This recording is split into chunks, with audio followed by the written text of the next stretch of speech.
ఈలోగా అకస్మాత్తుగా మార్కండేయ మహర్షి వచ్చారు.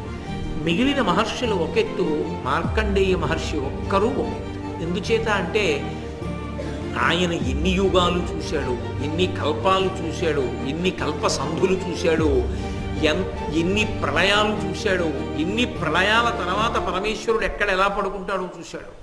అందుకే ఆయన నోటి వెంట ఏదైనా వచ్చింది అంటే ఇక దానిని మించిన సత్యం లోకంలో ఇంకోటి ఉండదు.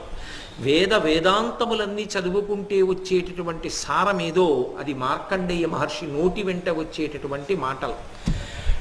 విశేషం ఏమిటంటే మార్కండేయ మహర్షి మాట్లాడుతున్నప్పుడు ధర్మరాజు గారు ఏ ప్రశ్నలు అడుగుతాడో ఆ ప్రశ్నలు ఆనాడు ధర్మరాజు గారికి కావు, ఎప్పటికీ ఎవరికైనా అవే ప్రశ్నలు. మార్కండేయ మహర్షి ఏ జవాబు చెప్తారో ఆ జవాబు మనసులో పట్టుకున్నవాడు ధన్యుడు.